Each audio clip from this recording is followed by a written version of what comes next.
지난 5일에 춘천중앙시장에 이낙연 민주당 대표가 방문을 했습니다. 근데 좀 이슈가 있었죠. 저는 이걸 중도 유족 지킴이 본부에서 던졌다라는 걸 딱 듣는 순간 민주당 강원도당과 민주당 춘천시당이 일정을 잘못 짰다. 예를 들어서 어떤 여당 당 대표가 지역을 방문하면 지역 현안에 맞게 일정을 짜게 되었습니다. 춘천에 와서는 청년몰과 시장을 갔단 말이에요. 전국적으로 소상공인 문제와 청년 문제는 동일한데 춘천에 와서 레고랜드를 방문하고 중도 유족 지킴이 본부 사람들을 만나서 얘기라도 나눠보고 들어보기라도 했으면 계란은 안 맞았을 텐데 그렇기 때문에 근데?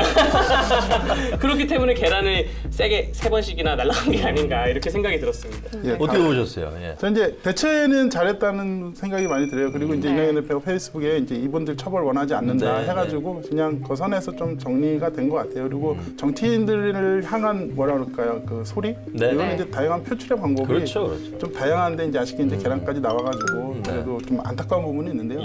저 이제 중요한 게 계란을 던졌냐, 뭐 이걸 어떻게 짰냐에 대한 부분보다 정말 레고랜드 문제 다시 한번 이번에 짚어야 된다. 민주당에서 왜 이렇게 계란까지 나왔는지를 좀 이번 기회에 다시 한번 짚어보는 계기가 돼야 되지 않나, 좀 이런 생각이 좀 먼저 들었습니다. 그래서 지금 이번 이슈로 또 이 레고랜드가 헤드라인을 장식을 했습니다. 그래서 저희가 녹화 들어가기 전에 이 녹화에서 좀 다뤄볼 만한 키워드를 요청을 드렸었어요. 그래서 윤민서 사무처장님이 제시한 키워드가 바로 이 레고랜드입니다. 이 첫 토크 주제로 레고랜드 이슈를 딱 집으신 이유 있으실까요? 또 레고랜드입니다. 제가 레고랜드 얘기할 때는 한 템포 쉬고 해 얘기를 해요. 너무 화가 많이 나가지고 한번 눌러주고 가야 되는데 지금 건설에 대한 문제는 많이 짚어졌을 것 같아요. 근데 저는 오히려 이제 만약에 지금 공정률 77%까지 갔다는데 지어지고 나서 어쩔 거냐에 대한 부분들을 좀 한번 짚어봤으면 좋겠다고 생각이 좀 들어가지고 이제 최문순 지사님께서 지난번 여기 헬로TV에 나오셔가지고 연간 관광부에 200만 명, 일자리 9,000개 이게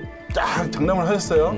근데 저는 정말 이게 걱정이 되는 거예요. 이게 8년 전 수치거든요. 8년 전 수치인데 지금 코로나19가 심하잖아요. 사실. 그리고 이런 뭐랄까 다중 밀집 시설 이런 데는 대부분 지금 비대면으로 이제 전환되는 게 굉장히 빨리 되고 있고 200만 명이 오려면은 하루에 한 5,500명 매일 와야 되는 거예요. 그렇죠. 200만 명과 9,000명이라는 수치. 일단은 너무 좀 걱정이 됩니다. 정리를 해보면 정의당에서 문제 제기하는 부분은 너무 부풀려서 얘기하는 거 아니냐. 맞습니다.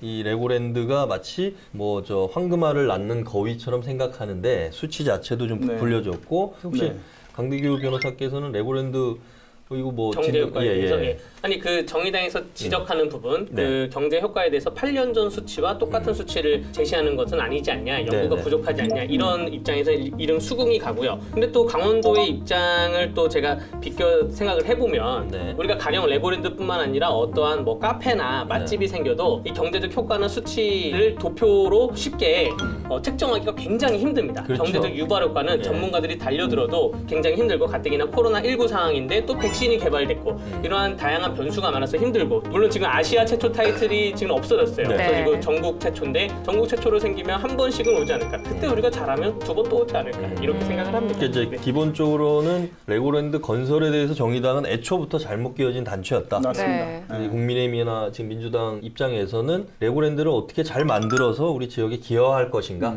이런 쪽에 아마 초점들이 조금씩 다른 것 같아요. 그럼 두 분은 지금 레고랜드 지금이라도 중단해야 된다, 그대로 가야 된다, 어떻게 생각하세요? 저는 그대로 가야 된다. 이 매몰 비용을 고려해봤을 때 일단은 완공은 좀 해야 된다고 보여지고요. 다만 반대하시는 분들, 문화재 관련 부분이나 환경 관련 부분은 강원도가 끊임없이 만나서 설득하고 납득하는 과정을 거쳐야 되는 것이고요. 좀 걱정되는 것이 이제 주차장 부지 등등 아직 완공이 안 된 부분이 있습니다. 이게 계약상 틀어지면 멀린사가 강원도를 상대로 소송을 걸 수가 있어요. 그럼 그 소송을 걸 걸 두려워서 강원도가 멀린사에 또 퍼주기를 할 수가 있습니다. 이런 퍼주기식은 또 강원도 의회나 우리 시민들이 또 계속 감시를 해야 되지 않을까. 어쨌든 완공은 해야 된다라는 입장입니다. 저희는 당연히 지금이라도 덮자. 매몰 비용이 발생을 하더라도 이게 왜 그러냐면은 중도 땅이라는 소중한 자원이 거의 외국 자본한테 100년 동안 무상 임대를 해줄 수 있는 거예요. 그래서 이 100년의 미래의 설계를 지금 이렇게 주먹구구식으로 하면 안 되고 지금이라도 다시 재검토를 들어가서 매몰 비용이 어떻게 되고 어떻게 잘못됐는지에 대한 추측을 해야 되고 뭐 이래도 중단 안 하시겠죠. 안 하시겠죠.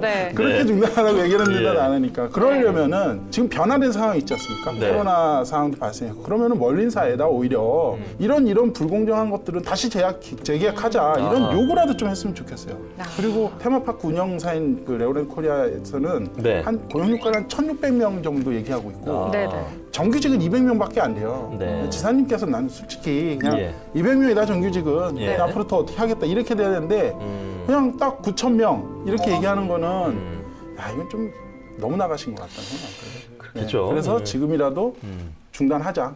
처음부터 다시 생각하자. 이게 좀 근데 이제 뭐 저희 양측 입장입니다. 얘기를 이렇게 네. 들어보고 나면 그 과정 속에서 분명히 시민사회단체나 또 정의당이나 이런 이제 정당에서 문제 제기하는 부분도 분명히 들어봐야 될 부분이 있는 것 네. 같아요. 그래서 과정 속에서 잘못된 부분은 뭐 엄하게 뭐 책임을 져야 될 부분도 분명히 그렇죠. 있는 것 같고 네. 한편으로 보면 이 레고랜드를 짓기 위해서 민간 업체하고 협약을 맺고 또 그거를 진행해오는 과정에서 상황들이 여러 가지 변화가 있었는데 그 과정들이 조금 투명하게 공개가 안 된 부분이 많아요. 레고랜드가 개장하고 나서도 보완돼야 될 부분들 또 그거에 대해 연관돼 있는 정보들이 얼마나 투명하게 납득할 만큼 공개가 되느냐 또 불공정한 부분이 있다면 반드시 바로잡을 부분도 필요할 것 같고 그런 면에서 이게 뭐 내년 당장 된다 그래서 끝나는 문제도 아니고 우리가 대표적인 게 알펜시아 문제잖아요. 그렇죠. 우리가 동계올림픽 유치하기 위해서 그런 시설이 없다 보니까 만들었는데 그 만드는 과정이 투명하지 않았어요. 그 과정을 통해서 우리가 좀 배워야 되는데